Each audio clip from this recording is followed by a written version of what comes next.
اس بیان میں حضرت نے فرمایا کہ میرے بھائیوں اور دوستوں، انسان کی محنت پر جو کچھ بھی ملتا ہے وہ اللہ کی توفیق سے ملتا ہے، اور اگر محنت صحیح ہے تو اللہ کی طرف سے وہ ملتا ہے جس سے یہ انسان راضی ہو جاتا ہے، جس سے یہ انسان راضی ہو جاتا ہے،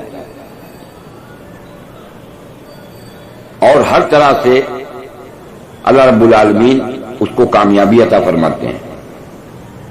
اور اگر اس کی محنت غلط ہو، جو اللہ کو پسند نہ ہو، تب اس کی زندگی کامیاب نہ ہوگی، نہ کامیاب ہوگی اور نہ سرسبز ہوگی، اور نہ ہی ایسے انسان کو اللہ چمکائیں گے، یہاں تک کہ جو دیا ہے اس کو بھی چھین لیں گے۔ تو ہم کس چیز کو سامنے رکھ کر محنت کر رہے ہیں؟ اگر وہ محنت کر رہے ہیں جو اللہ کو پسند ہے، اور یا اگر وہ محنت کر رہے ہیں جو اللہ کو ناپسند ہے، تو یہ ہمیں طے کرنا پڑے گا۔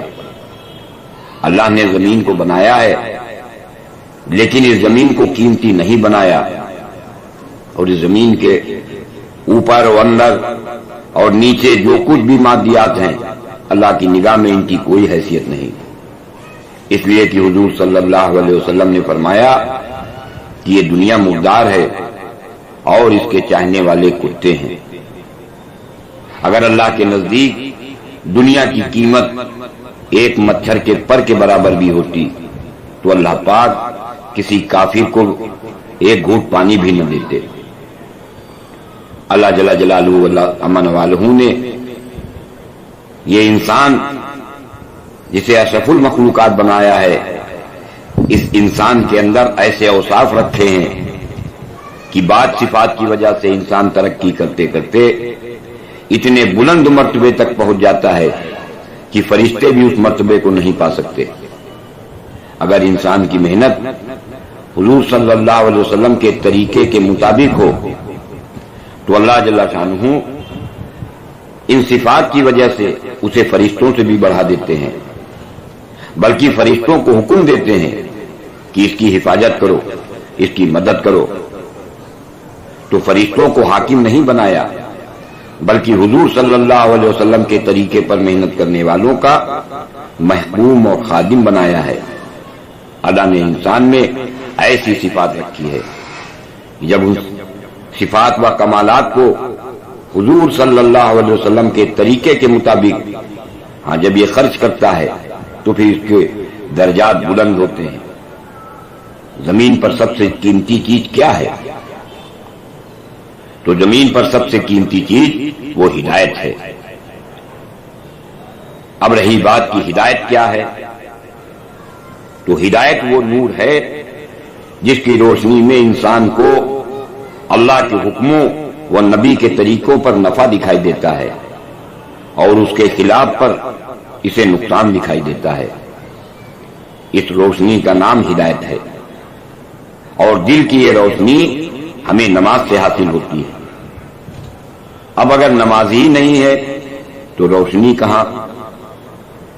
آج لوگ نماز پڑھنے اس طرح آتے ہیں کہ کسی کی نماز میں 5 منٹ، کسی میں 10 منٹ، نماز گھڑی کے ٹائم سے پڑھنے آتے ہیں کہ زیادہ دیر مسجد میں نہ رہنا پڑے۔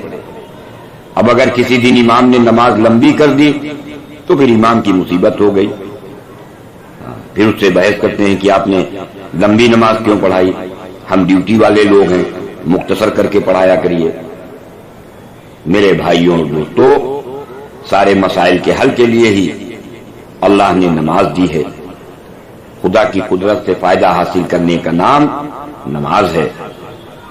خدا قدرت والا ہے، وہ نقشوں سے آزاد ہے، ساری شکلیں یہ خدا کی پابند ہیں، لیکن خدا کی قدرت کسی کی پابند نہیں۔ حضرت آدم و حوا کو بغیر ماں باپ کے پیدا کیا، اس لیے قدرت سے فائدہ حاصل کرنے والی نماز کو پہلے بنا لو، تو پھر نماز پڑھنے والوں کو حاکم کی شکایت نہیں کرنی پڑے گی، بلکہ حاکم کو نمازیوں کی خوشامد کرنی پڑے گی۔ اس لیے اللہ نے ہر نماز کے بعد دعا رکھی ہے۔ قرآن مجید میں آسمان سے کھانا اترنے کی بھی دعا، اور اولاد کے بھی ملنے کی دعا، ضرورتوں کے پورا ہونے کی بھی دعا، اور جتنے مسائل ہیں ان سب کی دعائیں قرآن کریم کے اندر موجود ہیں۔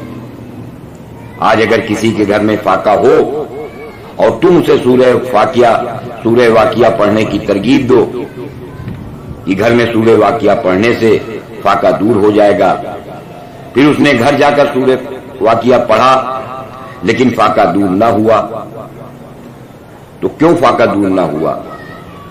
کہ جس طرح آج انسان چور بازاری کر رہا ہے، جیسے بیرون ملک جا کر یا ہندوستان میں رہ کر روزی کمانا یہ چوری کا دروازہ ہے۔ اللہ کو جانے اور پہچانے بغیر اس کی مخلوقات سے فائدہ اٹھانا، یہ چوری ہے۔ دنیا میں چوری یہ ہے کہ دنیا کے نقشوں پر محنت کر کے خدا سے لینا چاہ رہے ہیں، حالانکہ دعا کا اس قدر وزن ہے کہ ساری دنیا ایک طرف ہو جائے اور تم دعا والے بن جاؤ تو دعا کے راستے سے حکومت غرق ہو سکتی ہے۔ اس وجہ سے سب سے زیادہ وزن وہ ہدایت کا ہے۔ ہدایت سے عمل کے دروازے کھلتے ہیں، جب عمل کے دروازے کھلتے ہیں تو دعا کی توفیق ہوتی ہے۔ جس طرح مال محنت کرنے سے ملتا ہے جس کا نام کمائی ہے، اسی طرح ہدایت بھی محنت سے ملتی ہے اور اس کا نام مجاہدہ ہے۔ ہدایت کے اندر نظر آئیں گے کہ میں خدا کے سامنے نماز پڑھ کر مانگوں گا تو خدا پوری مدد میری فرمائیں گے۔ ہدایت دل کی ایک روشنی ہے جس سے ایمان و اعمال میں کامیابی نظر آئے گی اور بدعملی میں اسے ناکامی نظر آئے گی۔ انسان کے ساتھ اللہ کی طرف سے جو کامیابی یا ناکامی کا معاملہ ہوتا ہے وہ اس کے اعمال پر ہوتا ہے۔ کامیابی اور ناکامی کا معاملہ یہ چیزوں پر نہیں ہوتا، یہ بلا وغیرہ کا معاملہ چیزوں کو سامنے رکھ کر فیصلہ نہیں ہوتا، بلکہ اعمال کو سامنے رکھ کر فیصلہ ہوتا ہے۔ کامیابی اور ناکامی شکلوں میں نہیں ہے بلکہ عمل میں ہے، جیسے اعمال ویسا فیصلہ۔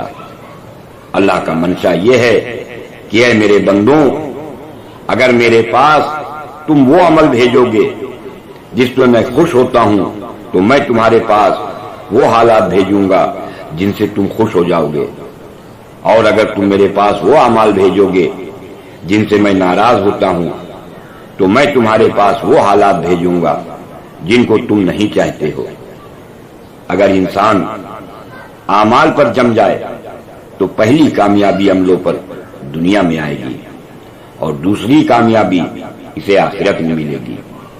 اعمال انسان کے اعضاء و جوارح سے نکلتے ہیں، اگر اعضاء صحیح ہو گئے تو حالات درست ہوں گے۔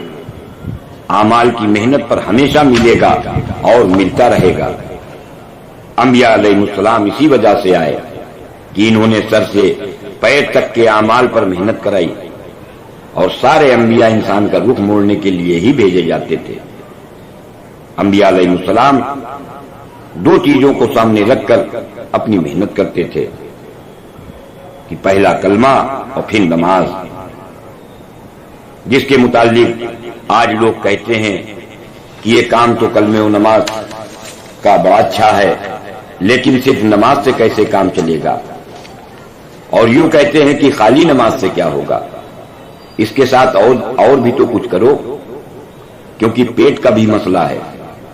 تم خالی دل کا یقین لے کر اگر بیٹھ گئے تو اس سے کیا ہوگا؟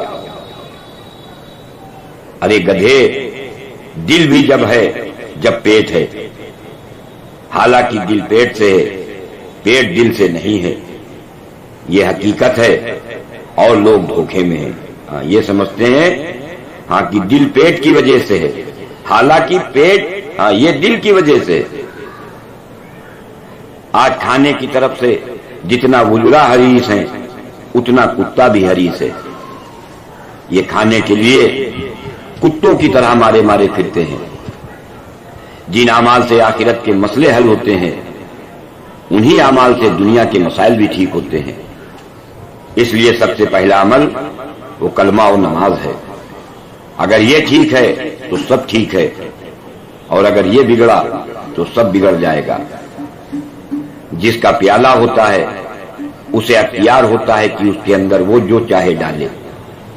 یہ دنیا کی ساری مخلوق یہ پیالے کے مانند ہے، اللہ اس میں چاہے کامیابی رکھیں اور چاہے ناکامی، چاہے حالات کو بناویں اور یا حالات کو بگاڑے۔ خدا کی قدرت کا تعلق کائنات سے نہیں ہے بلکہ صفات کے ساتھ ہے۔ اس طرح یہ دو الگ الگ راستے ہیں، ایک قدرت سے فائدہ حاصل کرنا اور دوسرا قدرت سے بنے ہوئے سے فائدہ حاصل کرنا۔ اس وقت مسلمان قدرت سے فائدہ حاصل کرنے کے رخ سے ہٹ کر وجود پائی ہوئی چیزوں سے فائدہ حاصل کرنے پر پڑ گیا ہے۔ جس طرح فقیری و غریبی یہ ناکامی کا ضابطہ نہیں ہے، اسی طرح امیری بھی کامیابی کا ضابطہ نہیں ہے۔ خدا کے یہاں دعا والا کامیاب ہے۔ قدرت کے استفادے میں شکل کو سامنے نہیں رکھا جاتا کہ اللہ پالیں گے شکل سے پالیں گے۔ دعا کا راستہ قدرت سے فائدہ حاصل کرنے کا راستہ ہے، یہ شکل سے فائدہ حاصل کرنے کا راستہ نہیں ہے۔ آج بول الگ ہیں اور عمل الگ ہیں، حالانکہ دونوں کو ایک ہونا چاہیے۔ اب اگر تم دعا کے راستے میں آنا چاہتے ہو تو تمہارے سامنے وزیر اور جھوپڑے کے درمیان کوئی فرق نہ ہو، یہ اللہ اکبر ہے۔ دوسرا محمد رسول اللہ یہ ہے کہ جو چھوٹا ہے اس سے کچھ نہیں ہوتا، جو بڑا ہے وہی کرتا ہے۔ اللہ تعالیٰ اپنی قدرت کا استعمال چیزوں پر نہیں کریں گے بلکہ محمد صلی اللہ علیہ وسلم کے طریقے عمل پر کریں گے۔ اللہ کی قدرت سے سر سے پیر تک حضور صلی اللہ علیہ وسلم کے اعمال و طریقے کے راستے سے یہ فائدہ اسی راستے سے ملے گا۔ اب پہلے یہ یقین جماؤ کہ چاند کی قیمت ایک انگلی کے برابر بھی نہیں۔ اب اس کے بعد یہ اندازہ لگاؤ کہ آپ کے اعمال کی قیمت وہ کتنی بڑی ہے۔ حالانکہ اولیاء کرام ان چیزوں کو جن کے پیچھے ہم پڑے ہوئے ہیں ان کو اپنے قریب نہیں آنے دیتے تھے۔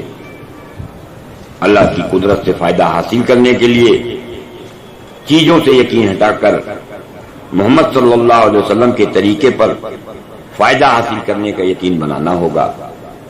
اب اس کے لیے ضروری ہے کہ قرآن و حدیث سیکھا جائے کہ کس نماز پر اللہ کی طرف سے مدد آئے گی اور کس طرح سے نماز کس طرح ہماری ہونی چاہیے۔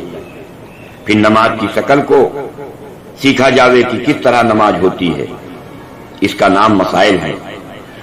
تو کلمے والا یقین اور فضائل والا عمل اور مسائل والی شکل اور دھیان کے ساتھ غیروں سے کٹ کر نماز کا پڑھنا یہ خشوع والی نماز ہے۔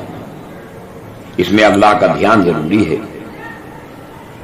خدا کے فیصلے کے ساتھ زندگی بنتی ہے اور خدا کے فیصلے عبادت اور دعا پر ہوتے ہیں۔ عبادت اور دعا کے لیے ہدایت کی ضرورت ہے۔ ہدایت علم کا نام نہیں ہے۔ آج کل پڑھے لکھے ہوئے لوگ بھی ہدایت پر نہیں ہیں۔ یہ علم یہ ہدایت کی صورت ہے۔ اس میں اللہ تعالیٰ جب حقیقت ڈالیں گے تو اس حقیقت کا نام ہدایت ہے۔ علم تو کافر کو بھی دے دیتے ہیں۔ آج کل نصارہ عیسائیوں کے یہاں قرآن و حدیث، شرح حدیث، اسماء رجاد اور سیرت پر تفصیص ہے، لیکن اس علم نے ان کو کلمہ نماز تک نہیں پہنچایا۔ لوگ علم پر محنت کرتے ہیں مگر ہدایت پر محنت نہیں کرتے۔ اسی وجہ سے مال سے کامیابی ملتی نظر آتی ہے۔ یہی ضلالت ہے۔ ضلالت یہ ہے کہ چیزوں میں کامیابی نظر آئے، قرآن و حدیث کے اندر کامیابی نہ نظر آئے۔ اب علم کسے کہتے ہیں؟ تو ایک علم کی حقیقت ہے اور دوسرے علم کی صورت ہے۔ زمین و آسمان و ان کے اندر کی چیزوں کا علم یہ انسان کا اپنا علم ہے کہ ان چیزوں میں کیا فائدہ ہے اور کیا نقصان ہے. تو یہ انسانی علم یہ عارضی ہے، لیکن خدائی علم یہ دائمی ہے. آج ہم خدا کو اس کی قدرت کے اعتبار سے نہیں جانتے، شکل حاضر کے اعتبار سے جانتے ہیں. دنیا والے اپنے علم پر محنت کر رہے ہیں جو علم ناقص ہے، کہ سائنس والوں نے دیکھا کہ درخت کی ٹہنی یہاں سے نکلی، لہذا انہوں نے بتایا کہ یہ یہاں سے ٹہنی نکلتی ہے. اب اس ٹہنی کو اور جس درخت سے یہ درخت نکل رہا ہے خدا نے کیسے بنایا ہے اور کہاں سے بنانے کا اس کا سلسلہ چل رہا ہے، خدا کی قدرت کس طرح حاوی ہے، نہ سائنس والوں کو اس کا علم ہے اور نہ عام انسانوں کو اس کا علم ہے. اس لیے علم انسانی ناقص ہے اور یہ علم جہالت ہے. یہ علم جہالت ہے. جہالت خالص نہ جاننے کا نام نہیں ہے، بلکہ غلط جاننے کا بھی نام جہالت ہے. جس طرح کسی چیز کا نہ جاننا جہالت ہے، اسی طرح کسی چیز کو غلط جاننا یہ بھی جہالت ہے. کہ آپ نے وزیر کو وزیر نہ جانا تو یہ جہالت ہے، اور اگر وزیر کو گدھا جانا تو یہ بھی جہالت ہے. علم تو صحیح جاننے کا نام ہے. گدھے کو گدھا جاننا یہ علم ہے، اور اس کو کچھ اور جاننا یہ جہالت ہے. اور جو یہ کہے کہ فلاں سے یوں ہوا اور فلاں سے یہ ہوگا تو وہ شخص ایسا کہنے والا وہ جاہل ہے. اعمال کے اعتبار سے یہ جاننا نہ ہوا، اس لیے یہ مطلق جاہل ہے. اور اسی جہالت پر اللہ کی طرف سے ناکامی آتی ہے. جو لوگ سرمایہ حکومت، تجارت اور زمین وغیرہ پر محنت کر رہے ہیں ان کے ناکام ہونے کے لیے دوزخ ہے. تو ایک رخ دنیا والوں کا یہ ہے کہ جب سارے کے سارے جہالت پر محنت کریں تو یہ سب ناکام ہوں گے، اور دوسرا رخ دنیا اور آخرت کا یہ ہے کہ انسان علم کے راستے سے کامیابی حاصل کرے. آج دنیا والوں کی زندگی اکثر جہالت پر ہے. صحیح علم والے بھی اگر جاہلوں کی طرح جہالت پر محنت کریں گے تو وہ بھی ناکام ہوں گے. اب حضور صلی اللہ علیہ وسلم کے زمانے کی ترتیب یہ ہے کہ یقین پر محنت کر کے صحابہ اکرام علم حاصل کرتے تھے. اصل علم قرآن و حدیث کا علم ہے، اسی کو خدا نے علم بتلایا ہے. اس کے علاوہ کا جتنا بھی علم ہے وہ سب جہالت ہے. خدا کے بتائے ہوئے راستے سے کامیابی لینے کا نام یہی علم ہے. اس علم میں سب سے پہلے اللہ کی صفات، اللہ کی قدرت اور اللہ کی ربوبیت کو جانیں. اور صرف جاننے سے کام نہیں چلے گا بلکہ اس پر یقین اور عمل ضروری ہے. اس لیے 3 باتوں پر محنت کی جاتی ہے کہ یقین بدلو، علم بدلو اور عمل بدلو. اس میں سب سے پہلے اللہ کی قدرت کا علم حاصل کرنا پڑے گا، اور خدا کی قدرت سے فائدہ حاصل کرنے کے لیے قرآن کا علم حاصل کرنا ہوگا. پھر دوسرے اس کا یقین بنانا ہے، اور اس کے بعد عمل کرنا ہے. اور عمل اللہ کو راضی کرنے کے لیے کرنا ہے. جب عمل اخلاص کے ساتھ ہوگا تب اللہ تعالیٰ اپنی قدرت سے کامیابی دیں گے. اس لیے قدرت پر یقین کر کے حضور صلی اللہ علیہ وسلم کے طریقے پر چلنا سیکھو. عربی جاننا، نحو و صرف جاننا یہ اعلیٰ و اسباب ہیں. اصل علم قرآن و حدیث ہے. آج طلبہ کا بھی یقین قرآن و حدیث والے علم کے مطابق نہیں بنتا، بلکہ جب پڑھتے ہیں تو کھانے کا خیال ہوتا ہے کہ روٹی کھا کر پڑھیں گے. ہمارے یہاں نظام الدین کا حال یہ ہے کہ یہاں مولدین چندہ نہیں دیتے بلکہ کھانا کھا کر ہی جاتے ہیں. طالب علم 7 سال تک الفاظ پڑھتے ہیں اور اسے یاد کرتے ہیں، اور پھر جب طلبہ سے یوں کہا جاتا ہے کہ تبلیغ میں نکلو تو پھر یوں کہتے ہیں کہ پیسہ ہوگا تو نکلیں گے. تو خدا پر بھروسہ کہاں رہا؟ کہاں ہے خدا پر بھروسہ؟ اسلام دوسروں سے لینے کا نام نہیں ہے بلکہ دوسروں کو فائدہ پہنچانے کا نام. مقامی پردیسی کو اور پردیسی مقامی کو مالدار غریب کو اور غریب مالدار کو فائدہ پہنچائے۔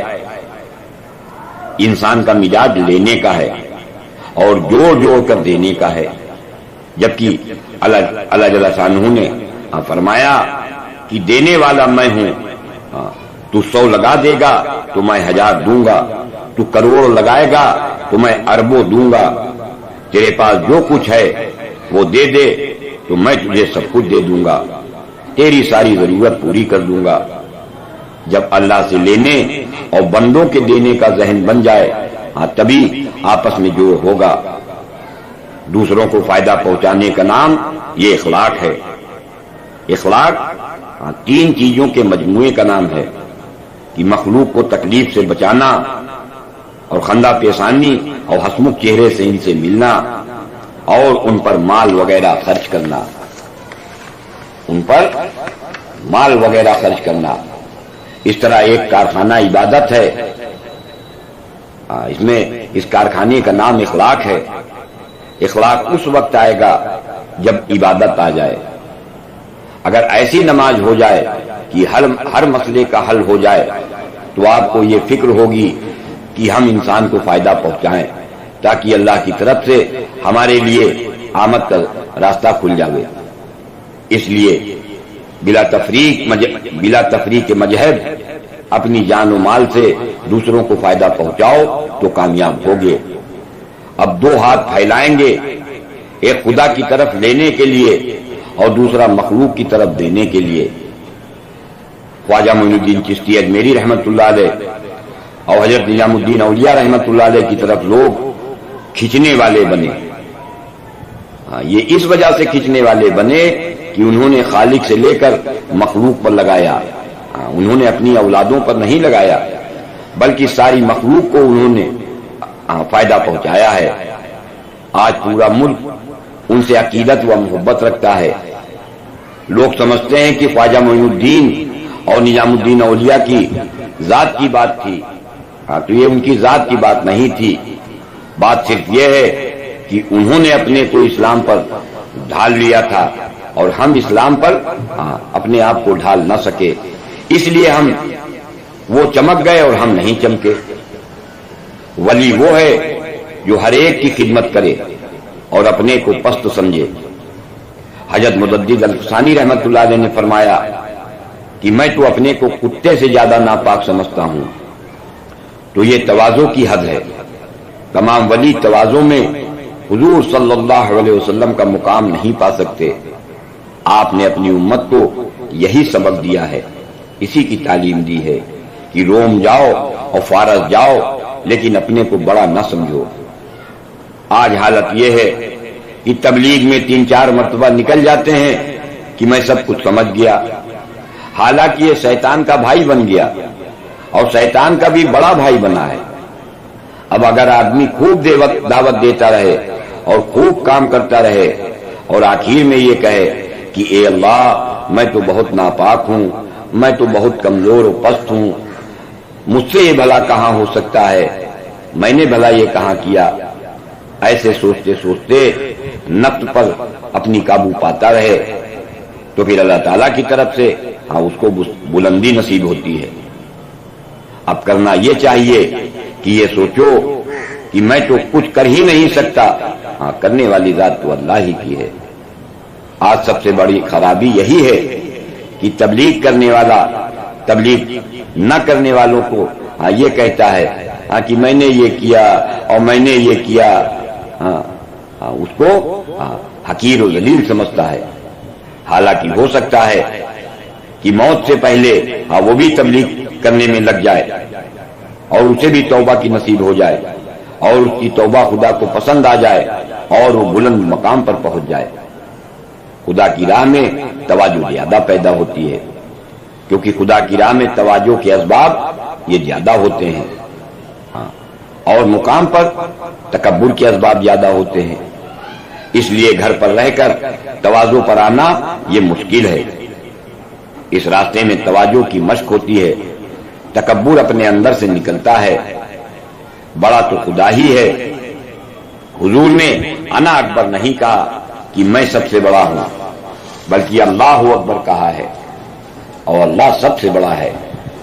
ہاں، یہ بات دل کے اندر مجاہدے سے پیدا ہوتی ہے، اور مجاہدہ یہ نماز سے آتا ہے۔ مجاہدہ نماز سے آتا ہے کہ اپنی نمازوں میں اللہ کا دھیان پیدا کرنے کے لیے اپنے آپ کو لگایا جائے، دو دو رکعت میں ایک ایک گھنٹہ اور ڈیڑھ ڈیڑھ گھنٹہ اس کا مجاہدہ کیا جائے، اس کی مشق کی جائے۔ نماز کے اندر صورت کے اعتبار سے یہ مجاہدہ ہے کہ کسی کی طرف نہ دیکھیں، بس سجدے کی جگہ دیکھیں، جہاں دیکھنے کا حکم ہے وہاں دیکھیں، اور ہر عضو کو پابند رکھیں۔ اور باطن کا مجاہدہ یہ ہے کہ اللہ کو راضی کرنے کے لیے نماز کا عمل ہو۔ اسی طرح تبلیغ کے اندر بھی ظاہر کے اعتبار سے ہر عضو کو پابند رکھیں، 6 نمبروں کے اندر پابند رہیں، اور یہ اندر کے اعتبار سے مجاہدہ ہوگا کہ ملک و مال حاصل کرنے کے لیے نہ ہو، یہ سب کچھ اللہ کو راضی کرنے کے لیے ہو۔ اس میں سب سے پہلے اللہ کو راضی کرنے کا یقین، اور نیت بھی خالص، اور ہر عضو کا پابند، ان 3 چیزوں کا نام مجاہدہ ہے۔ اللہ تعالیٰ نے سورہ عنکبوت کی آیت نمبر 69 میں فرمایا ہے کہ جو لوگ ہمارے راستے میں مجاہدہ کریں گے ان کو بالضرور ہدایت دیتے رہا کریں گے۔ اس لیے اس راستے میں نکل کر مجاہدہ کر کے پھر ہدایت کی دعا کرو کہ اللہ تعالیٰ ہمارے دلوں میں ہدایت کا وہ نور داخل فرما دے۔ لیکن ہمارا حال یہ ہے کہ جو بے قیمت چیزیں ہیں ان کو ہم قیمتی سمجھ رہے ہیں، اور جو قیمتی چیز ہے اس کو بے قیمت سمجھ رہے ہیں۔ اس لیے جو جتنا زیادہ اخلاص کے ساتھ جس قدر اس طرز پر محنت کرے گا اور اس طرح سے وقت لگائے گا جیسا بتلایا گیا، اس کو اسی قدر پھر وہ نور ملے گا۔ ان عملوں پر محنت کرتے کرتے اور دنیا میں پھرتے پھرتے جب دعا کرو گے تو اللہ کا وہ نور تمہاری طرف متوجہ ہوگا، اور اللہ کا نور جب آئے گا جب تمہارے اندر اخلاص ہوگا، کہ ایک طرف اخلاص ہو اور دوسری طرف بزرگی کی بھی نیت ہو کہ میں بزرگ بن جاؤں گا۔ بزرگی سے مراد یہ ہے کہ لوگ میرے سامنے عاجزی کریں اور ہماری خدمت کریں۔ اب خود طے کرو کہ کیا یہی اخلاص ہے؟ لہذا تم اپنی ہستی کو مٹانے کے لیے اس محنت کو کرو اور دنیا میں پھرو، اپنی ہستی کو قائم کرنے کے لیے نہ پھرو۔ حضور صلی اللہ علیہ وسلم نے محنت کی خود پھر کر اور پھر دوسروں کو پھرایا۔ اسی وجہ سے 2 کام ہیں، خود نقل و حرکت کریں اور جہاں جائیں وہاں کے لوگوں کو پھر باہر نکالیں کہ وہ بھی اللہ کے راستے میں نکلے، تو پھر پھرنے اور پھرانے والے یہ دونوں بنیں گے۔ حضور صلی اللہ علیہ وسلم کے علاوہ اور انبیاء علیہ السلام نے صرف پھرنا، ان کے اندر پھرنا تھا، پھرانا نہیں تھا، بلکہ اپنی جگہ اپنے علاقے میں انہوں نے محنت کی۔ لیکن حضور صلی اللہ علیہ وسلم نے خود پھر کر صحابہ کو پھرایا۔ یہ تو اللہ نے خاص فضل فرمایا ہے کہ پھرنے والی صفت حضور صلی اللہ علیہ وسلم کے واسطے سے اس امت کو نصیب فرمائی ہے۔ یہی خصوصیت اس امت کی ہے۔ یہ انبیاء والا کام ہے جس کے لیے آج 10 دن دینا مشکل ہو رہا ہے، اور اگر وزیر بننے والا کام ہو تو آدمی پوری زندگی دینے کو تیار ہے۔ آج ماحول مال کے کمانے کا بنا ہوا ہے کہ ہم مال کما کر لے رہے ہیں، ہم مال کما کر لے رہے ہیں تو یہ قارونی نعرہ ہے، ہم حکومت کر کے لے رہے ہیں یہ فرعونی نعرہ ہے۔ اور حضور صلی اللہ علیہ وسلم نے دعا فرمائی کہ اے اللہ مجھے مسکین بنا کر زندہ رکھ، مسکین بنا کر موت دے، اور مسکین کی جماعت کے ساتھ میرا حشر فرما۔ ہمیں بھی اس کی دعا کرنی چاہیے کہ اللہ تعالیٰ مجھ کو فقراء میں شامل کر لے، تاکہ ہمیں برداشت کرنا آ جائے، جان و مال قربان کرنا آ جائے۔ 3 چلے سے فقیر بننے کا جذبہ پیدا ہوتا ہے، کیونکہ شیطان فقر سے ڈراتا ہے۔ جب ایمان و نماز کبھی ہوتا ہے تو فقیر بنائے جاتے ہیں۔ 3 چلے فقیر بننے کے لیے نہیں ہیں، بلکہ فقیر بننے کی تیاری کی صلاحیت کے لیے ہیں۔ آج دنیا کے سارے حربوں کا توڑ یہ فقیری ہے۔ استاد ہو یا کوئی اور ہو. حضرت ابو بکر و عمر کماتے تھے لیکن فقیر تھے. حضرت محمد صلی اللہ علیہ وسلم نے بعد نبوت نہیں کمایا, وہ بھی فقیر تھے. فقیری اس وقت ملے گی جب برداشت کرنا آ جائے اور کسی کے آگے ہاتھ نہ پھیلایا جائے. ایک مرتبہ حضور صلی اللہ علیہ وسلم نے فرمایا صحابہ سے کہ بیعت ہو جاؤ. تو صحابہ نے عرض کیا کہ یا رسول اللہ کس چیز پر؟ تو آپ نے فرمایا کہ اس بات پر بیعت کرو کہ کسی سے کچھ نہ مانگو گے. اگر تم اللہ کے یہاں فقیر بن گئے تو اللہ کے یہاں تمہاری ایسی چلے گی کہ جو بھی خواہش ہوگی وہ ملے گی. ہمارا حال یہ ہے کہ دعا فقیری کی مانگتے ہیں اور جب اللہ اس دعا کو قبول کر لیتے ہیں تو بھاگنا شروع کر دیتے ہیں. جب بندہ دعا قبول ہونے کے بعد اس پر عمل نہ کرے تو پھر خدا نالائق کہنے کے بعد ایسے انسان کو مردود قرار دیتے ہیں. اس لیے فقیری کی دعا نہیں کرنی چاہیے بلکہ پہلے فقیری کی تمنا کرنی چاہیے کہ اللہ تعالیٰ ہمارے ایمان کو روشن کرے. جس روشنی کی وجہ سے فقیری چلتی ہے, اگر اللہ کے فقیر بن جاؤ تو دنیا تمہارے قدموں میں آئے گی. اب ایسا بننے کے لیے بتلاؤ کون کون تیار ہے؟